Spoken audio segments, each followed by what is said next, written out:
नमस्कार। आप देख रहे हैं स्पेशल कवरेज न्यूज़। मैं हूं आपके साथ शिव कुमार। मेरे साथ हैं संतोष पाठक जी। संतोष जी का बहुत बहुत स्वागत, बहुत बहुत अभिनंदन। बहुत बहुत धन्यवाद शिव जी। तमाम दर्शकों को नमस्कार। और हमारे प्रधानमंत्री नरेंद्र मोदी किस तरह से, अब मैं क्या कहूँ, उस तरह के शब्दों का इस्तेमाल नहीं करता, दर्शक जानते और समझते हैं कि डोनाल्ड ट्रंप के आगे बैठे हुए 3 नाविकों से माफी मंगवाना तो दूर की बात है, जुबान तक लड़खड़ा रही थी। चिट लेके गए थे, पर्ची लेकर गए थे कि कहीं उनके अंदर 2013 से पहले वाली आत्मा आ गई तो पता लगे कुछ उल्टा सीधा बोल बाल दिया तो डोनाल्ड ट्रंप कह देंगे मोदी यहीं से इस्तीफा लेके भेज दो अपनी राष्ट्रपति द्रौपदी मुर्मू। कुछ नहीं कह सकते। जिस अमेरिका के राष्ट्रपति ने ऐलान किया अमेरिका की धरती से सोशल मीडिया पर कि भारत और पाकिस्तान के बीच में युद्ध विराम होगा, जबकि भारत ने आधिकारिक तौर पर युद्ध की शुरुआत की घोषणा भी नहीं की थी। जिस अमेरिका के राष्ट्रपति ने ऐलान किया अमेरिका की धरती से कि भारत के साथ वो व्यापार समझौता करेंगे और ऐसा समझौता करेंगे जिससे अमेरिका के किसानों को फायदा होगा, पहले 50%, फिर 25, 15, जो भी, ये बड़ा गड़बड़ झाला था। और जो अमेरिका बार बार भारत को दबा रहा है, हमारी विदेश नीति को कंट्रोल करने की कोशिश कर रहा है, उसी अमेरिका से एक फरमान आता है, प्रधानमंत्री इस्तीफा देंगे। और प्रधानमंत्री का इस्तीफा सुनने में आ रहा है कि हो गया। ये बड़ी खबर लेकर हम आपके पास आए हैं। वर्ल्ड ऑर्डर में, दुनिया की राजनीति में इससे पहले कभी नहीं हुआ। अगर किसी देश का प्रधानमंत्री इस्तीफा देता है तो उस देश का प्रधानमंत्री बोलता है। अगर वो मजबूर होकर इस्तीफा देते तो वहां की सरकार बोलती है। अगर फिर भी कहीं गड़बड़ झाला होता है कि प्रधानमंत्री उस देश के संविधान के मुताबिक, जैसे भारत का बता दूं मैं आपको कि प्रधानमंत्री राष्ट्रपति को जाके इस्तीफा देते हैं, राष्ट्रपति भवन से एक रिलीज जारी होती है कि सो एंड सो प्रधानमंत्री ने इस्तीफा दिया और नई व्यवस्था होने तक वो प्रधानमंत्री पद पर बने रहेंगे, अंतरिम प्रधानमंत्री के तौर पर। ये पहली बार हो रहा है। अमेरिका के राष्ट्रपति अमेरिका की धरती से सोशल मीडिया पर ऐलान करते हैं प्रधानमंत्री 24 घंटे में इस्तीफा देंगे और उसको लेकर एक बड़ी खबर आ रही है। उस बड़ी खबर को एक एक करके हम दर्शकों के सामने रखेंगे। लेकिन मैं जानता हूं भारत के लोगों का सबसे बड़ा सवाल होगा कि मोदी का इस्तीफा वक्त आ रहा है, और क्या वक्त आ गया है, ये एक बड़ा सवाल है। इन तमाम सवालों की हम गुत्थी सुलझाने की कोशिश करेंगे शिव जी, क्योंकि ये खबर अपने आप में बहुत बड़ी है। ये न केवल भारत को हिलाने वाली है, ये न केवल दुनिया को हिलाने वाली है, बल्कि ये इस देश के, इस दुनिया के डेमोक्रेटिक सिस्टम पर एक बहुत बड़ा हमला है। आज अगर नेहरू जी होते, आज अगर इंदिरा गांधी होती, आज अगर राजीव गांधी भी होते तो हम कहाँ होते मैं नहीं कह सकता। लेकिन जो प्रधानमंत्री हैं, अब राम मंदिर के चढ़ावा का चोरी करने वाले जो संगठन और कई तरह के नाम आ रहे हैं, उनसे आप क्या उम्मीद कर सकते हैं, जिन्होंने भगवान का भी नाम जो है उनके साथ में, क्या कहूं, उस तरह के शब्दों का इस्तेमाल नहीं करता। लेकिन एक बड़ी खबर लेकर आए हैं, प्रधानमंत्री के इस्तीफे से जुड़ी खबर है और चारों तरफ हड़कंप मचा हुआ है। डोनाल्ड ट्रंप ने एक बार फिर से बड़ा खेला कर दिया है। इस बड़े खेले की कहानी हम बताएंगे और किसका इस्तीफा कैसे हुआ और अगली बारी किसकी है, इन तमाम तथ्यों को दर्शकों के सामने एक एक करके हम रखेंगे। और शुरुआत हमेशा की तरह शानदार अंदाज में शिव जी करेंगे। जी शिव जी।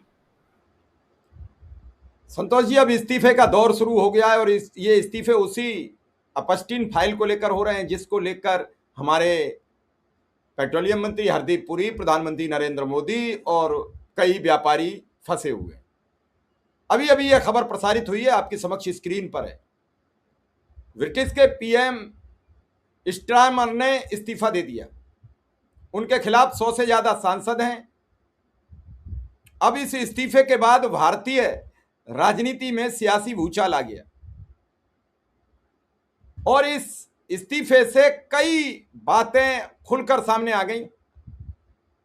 ब्रिटिश प्रधानमंत्री ने अपनी ही लेबर पार्टी के 100 से अधिक सांसदों और कैबिनेट मंत्रियों द्वारा बगावत किए जाने के बाद 22 जून 2026 यानी आज सोमवार को अपने पद से इस्तीफा दे दिया है। उनके धुर विरोधी एंडी वर्नहेम के उपचुनाव जीतने के बाद से उन पर काफी दबाव बढ़ गया था। इस्तीफे की घोषणा 10 डाउनिंग स्ट्रीट के बाहर राष्ट्र को संबोधित करते हुए कहा, चूंकि लेबर पार्टी को नहीं लगता कि वह उन्हें अगला चुनाव जिता सकते हैं, इसलिए वे पद छोड़ रहे हैं। भरोसा है लेबर पार्टी को कि वो चुनाव नहीं जिता सकते। संतोष जी, नए नेता का चुनाव जुलाई से शुरू होगा। ग्रेटर मैनचेस्टर के पूर्व मेयर एंडी वर्नहेम उनके उत्तराधिकारी की दौड़ में सबसे आगे है। पिछले 10 वर्ष में यह छठे प्रधानमंत्री का बीच में इस्तीफा है। पिछले 10 वर्षों में स्टारमर से कहा गया है कि सितंबर में संसद के दोबारा शुरू होने तक कार्यवाहक प्रधानमंत्री के रूप में आप पद पर बने रहेंगे। संतोष जी, अब इस इस्तीफे के बाद क्या भारतीय राजनीति में भी कुछ सियासी भूचाल आएगा?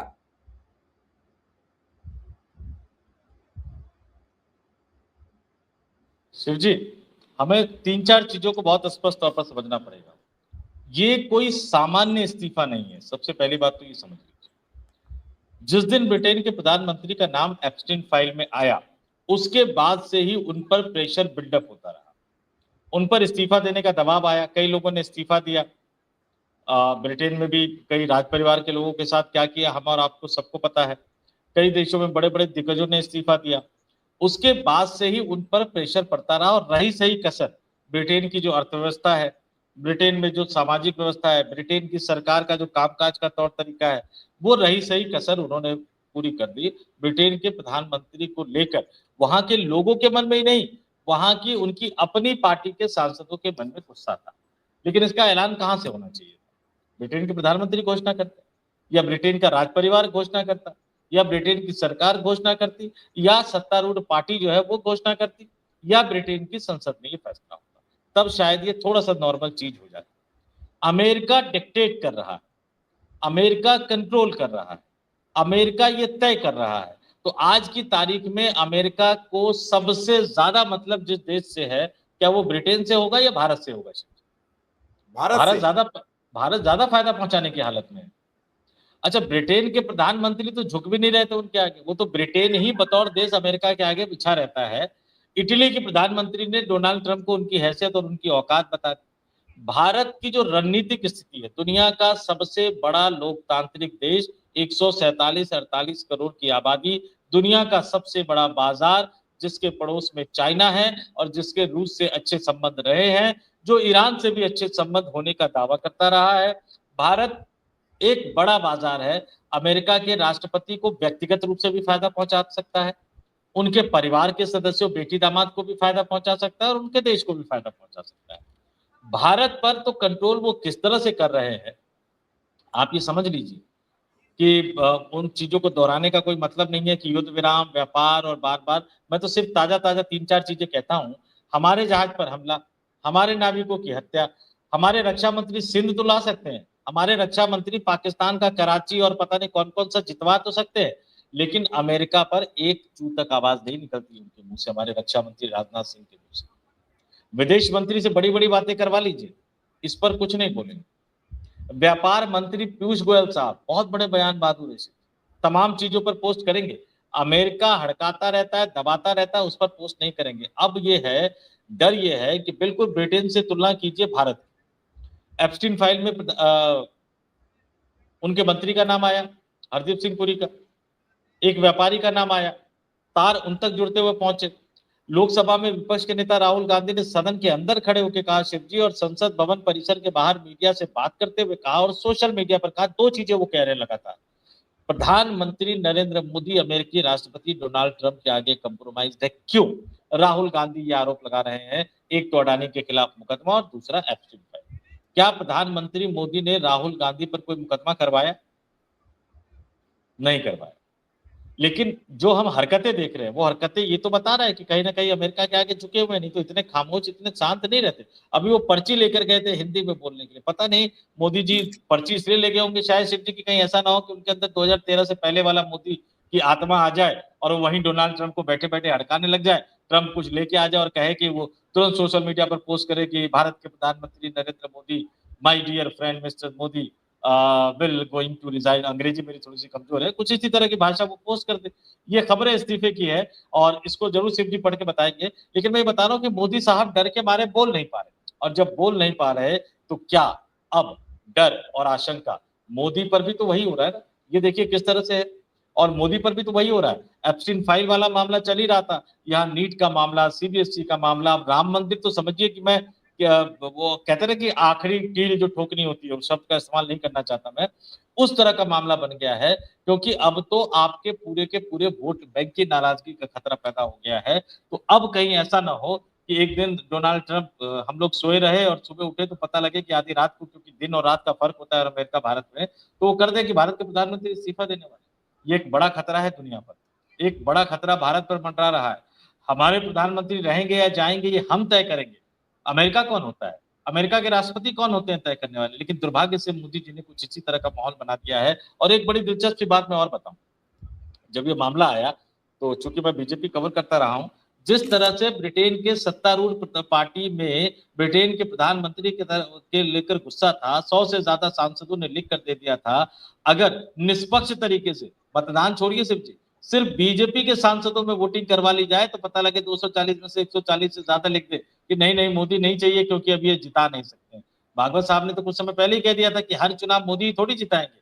तो ये तमाम चीजें कहीं ना कहीं ये बता रही हैं कि दिक्कतें बढ़ रही है। और शायद, मैं फिर दोहरा रहा हूं, शायद कोई बड़ी खबर इस देश में आने वाली है। ये जून का महीना, याद कीजिए मैंने कहा था कि जून का महीना भारत के राजनीति के लिए बहुत क्रिटिकल है, और हमने देखा कि जैसे जून शुरू हुआ तो अयोध्या वाला मामला सामने आ गया। सबकी नस जो है वो इस मामले में दबी हुई है। और आज शिव जी 22 तारीख है, पता नहीं अगले 7-8 दिन में क्या होगा।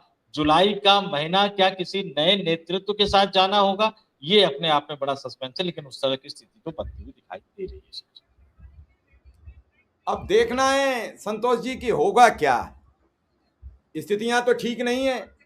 आज एक आईटीआई कल किसी ने डाली है, उसमें 2586 करोड़ का मसला पकड़ा गया है कि टीवी और रेडियो और बैनर पोस्टर में चला गया। तो आखिर सरकार काम करके भी अपने पैसे को बताने के लिए अपने कार्य को इतने 2586 करोड़ रुपया प्रचार प्रसार में खर्च कर देती है, वो भी एक एजेंसी के जरिए। साथ ही ये जो इस्तीफा हुआ है ये कई सवाल छोड़ रहा है। 2 दिन पहले ट्रंप कहते हैं कि उन्हें इस्तीफा देना पड़ेगा, इस्तीफा हो जाता है। तो क्या प्रधानमंत्री नरेंद्र मोदी ने इसीलिए कोई सवाल नहीं किया? कहीं ट्रंप ये ने कह दें कि नरेंद्र मोदी जी आपको तो इस्तीफा देना पड़ेगा, जिसका अंदेशा भी संतोष जी ने अपनी बात में जताया भी कि वो कहें भैया अब तुम यहीं से लिख दो राष्ट्रपति को लेटर और उनसे कह दो वो मंजूर कर लें। मैं ये नहीं समझ पा रहा हूं, भारत जैसा एक बड़ी संप्रभुता का देश, उस संप्रभुता के गणराज्य का प्रधानमंत्री एक उससे आधी से भी कम 1/3 आबादी वाले देश के सामने घुटने टेक देता है। उन्होंने हमारे लोग हथकड़ी लगा के भेज दिए, बेड़ी लगा के भेज दिया, हमने कुछ नहीं कहा। उन्होंने हमसे कह दिया कि आप युद्ध बंद कर दीजिए पाकिस्तान से, हमने ऐलान कर दिया है कि सीज फायर हो गया, हमने सीज फायर मान लिया। उसके बाद अब तक 100 बार से ज्यादा ट्रंप हर जगह भारत की इंसल्ट करते रहे, बेइज्जती करते रहे। उसके बाद अभी ताजा काम तो ये कर दिया कि हमारे 3 सैनिकी नाविक थे वो मार दिए गए, हम उस पर भी खामोश रह गए। और तो और ट्रेड डील का भी ऐलान ट्रंप ने किया, उस ऐलान को हमने एग्जीक्यूट किया, उसी पर अपनी पोस्ट की। और तो और वेनेजुएला की राष्ट्रपति भारत कब आएंगी ये वहां का विदेश सेक्रेटरी बता के गया। हम कौन से उसमें आ गए हैं वक्त में? इतना बुरा वक्त तो भारत का नहीं हो सकता है। क्या फिर एक बार भारत को गुलामी की ओर ले जाया जा रहा है? हिंदुत्व के नाम पर, धर्म के नाम पर, धार्मिक उन्माद के नाम पर, और धर्म भी पूरा नहीं कर रहे, राम मंदिर का पैसा खा गए। अभी अभी खबर आई है, इंफॉर्मेशन विभाग ने कहा है उत्तर प्रदेश के ने संतोष जी कि जो एसआईटी की जांच की रिपोर्ट खबर चल रही है वो झूठी या फर्जी है। आप प्रूफेबल खबरों पर, और जब तक हम सूचित न करें तब तक एसआईटी की कोई रिपोर्ट नहीं आई है। फिर ये सुबह से छाप रहे हैं, ये क्या छाप रहे हैं? शिव जी वही तो लोचा, मैं फिर वही कह रहा हूं, क्यों मोदी के लिए दिक्कतें खड़ी हो रही है। एक तरफ अमेरिका के राष्ट्रपति डोनाल्ड ट्रंप, दूसरी तरफ दिल्ली में लोकसभा में विपक्ष के नेता राहुल गांधी, और तीसरी तरफ ये पूरा का पूरा इकोसिस्टम भाजपा का और आरएसएस का बार बार इस बात की कोशिश में लगा हुआ है कि राम मंदिर के चढ़ावे में, दान में जो चोरी लूट डकैती की गई है उसमें कहीं ना कहीं योगी को शामिल कर लिया जाए। और योगी पूरी कोशिश कर रहे हैं कि ना ना ना ना ना, मेरा इससे कोई लेना देना नहीं है, चंपत राय को दूर रखो, मेरे मन से हटाओ, मेरे मन से हटाओ, नहीं चाहिए मुझे चंपत राय। कल को ट्रस्ट का कोई आदमी उनको नहीं चाहिए होगा। इस खेल को समझिए। ये एसआईटी की रिपोर्ट आने का मतलब है शिव जी कि अगले 24 घंटे के अंदर आपको एफआईआर दर्ज करनी पड़ेगी। एसआईटी ने जिन लोगों से पूछताछ की उनसे कहा आप अयोध्या छोड़कर नहीं जाओगे, लेकिन हमारे एक बड़े बहादुर पत्रकार अभिषेक उपाध्याय भाई है, अभिषेक उपाध्याय ने अपने चैनल पर खुलासा कर दिया कि जिनसे पूछताछ की एसआईटी ने वो कर्नाटक में दत्तात्रेय होसबोले के कार्यक्रम में मौजूद है। तो इस पूरे में प्रधानमंत्री कार्यालय, इस पूरे में प्रधानमंत्री कार्यालय नृपेंद्र मिश्रा की वजह से, क्योंकि अब सिर्फ इतना ही नहीं आ रहा कि चढ़ावे में चोरी हुई, सोना चांदी जो चढ़ाया गया वो चोरी की गई, जो संपत्तियां खरीदी गई वो महंगे दामों पर खरीदी गई, अब तो निर्माण कार्य में भी भ्रष्टाचार की बात आ रही है। निर्माण समिति के मुखिया कौन थे? प्रधानमंत्री के लाडले, मुंह लगे और जो भी शब्द आप इस्तेमाल कीजिए विशेषण, वो पूर्व अधिकारी नृपेंद्र मिश्रा। अब ये सारे लोग मिलके योगी को भी इसमें शामिल करना चाहते हैं। योगी अपने आप को दूर करना चाहते हैं। क्यों दूर करना चाहते हैं? क्योंकि योगी को लग गया है कि मोदी की विदाई की बेला आ गई है, ये जून के महीने में इस्तीफा देना पड़ सकता है, तो मैं कि इस गंदगी में क्यों शामिल हूं। एसआईटी की रिपोर्ट को लेकर देखिए दिल्ली से भी कई सारी खबरें आ रही है। जिस दिन योगी आदित्यनाथ के हाथ में अगर वो एसआईटी की रिपोर्ट नहीं होगी, मुझसे लिखवा लीजिए, उस दिन मतलब जिस दिन योगी आदित्यनाथ के हाथ में वो एसआईटी की रिपोर्ट आ जाएगी, उसके 48 घंटे के अंदर अगर योगी आदित्यनाथ ने एफआईआर दर्ज नहीं करवाया, तो योगी भी अपनी जिंदगी में कभी इस देश के प्रधानमंत्री नहीं बन पाएंगे। शिव जी, ये लिख कर ले लीजिए। भगवान राम का अपमान करने वाला हर व्यक्ति, और मैं सिर्फ दर्शकों से एक बात देना चाहूंगा, राम मंदिर आंदोलन की शुरुआत बीजेपी ने कब की? कब उनको लगा कि इससे फायदा उठाया जा सकता है? 84 में हार गए, 2 सीटें आई, उसके बाद राम मंदिर को लेकर आंदोलन चलाने की बात हुई, आरएसएस भी इसमें जुड़ता चला गया। चंद्रशेखर एक प्रधानमंत्री आए थे, बहुत कम समय के लिए प्रधानमंत्री आए थे, लेकिन इस बात को कहा जाता है शिव जी कि चंद्रशेखर ने हिंदू पक्ष यानी विश्व हिंदू परिषद और मुस्लिम पक्ष दोनों को बुला के बिठाया और दोनों को वो समझौते के करीब ले गए। समझौता लगभग वही था जो सुप्रीम कोर्ट ने किया, यानी ये मंदिर, ये जमीन हिंदुओं को मिल जाए मंदिर बनाने के लिए, और कहीं और जमीन मुसलमानों को दे दी जाए मस्जिद बनाने के लिए। वो अयोध्या की पेरीफेरी में होगा या थोड़ा सा बाहर होगा, लेकिन मंदिर से थोड़ा सा दूर होगा। यही समझौता हुआ था। कहने वाले ये कहते हैं कि विश्व हिंदू परिषद के नेता ने लालकृष्ण आडवाणी को फोन किया कि अरे हमने बड़ा मसला सुलझा लिया और ये वो हिंदुओं की बड़ी जीत, ये वो। उनको लगा आडवाणी जी शाबाशी देंगे। आडवाणी जी गुस्सा गए फोन पे शिव जी। ये लोग कहते हैं आडवाणी जी ने कहा कि हमारी सरकार बनने वाली है, चुनाव आने वाला है, और आप अभी समझौता कर लोगे, राम मंदिर बन जाएगा, तो कौन सा हिंदू हमें वोट देगा और क्यों हमें वोट देगा? आडवाणी जी ने उस समझौते को होने से रोका। लाल कृष्ण आडवाणी कभी इस देश के प्रधानमंत्री नहीं बन पाए। तो योगी आदित्यनाथ को अब ये सोचना पड़ेगा कि भगवान राम को लेकर ये गंदगी जो है इसको कैसे साफ करेंगे। और मोदी की विदाई की बेला है, मैं साफ साफ कह रहा हूं। बस मैं सिर्फ इतना चाहता हूं शिव जी कि भगवान के लिए कम से कम हमारे देश को इतना जलील ना करवाए, इस्तीफे का ऐलान खुद ही कर दे, सोशल मीडिया पर कर दे। ऐसा ना हो कि प्रधानमंत्री नरेंद्र मोदी के इस्तीफे का ऐलान भी अमेरिका की धरती पर बैठकर अमेरिका के राष्ट्रपति डोनाल्ड ट्रंप अपने अमेरिकी सोशल मीडिया पर करे। बस मुझे डर इस बात का है। नहीं, आपने बड़ी गंभीर बात की है और मैं अपने दर्शकों से भी जानना चाहूंगा क्या प्रधानमंत्री का इस्तीफा होना चाहिए या नहीं। हमें कमेंट बॉक्स में जरूर लिखिए। संतोष जी ने समय दिया, इसलिए संतोष जी का बहुत बहुत आभार, बहुत बहुत धन्यवाद। शिव जी, सिर्फ 2-3 चीजें मैं कहना चाहूंगा दर्शकों। एक चीज बता दीजिए, सिर्फ एक चीज बता दीजिए कि भगवान राम के साथ विश्वासघात करने वालों की क्या सजा होनी चाहिए? सिर्फ एक सवाल का जवाब दीजिएगा। और दूसरा सवाल ये भी बता दीजिएगा, इस्तीफे का ऐलान दिल्ली में होना चाहिए या अमेरिका में होना चाहिए? आपका क्या मानना है? नमस्कार।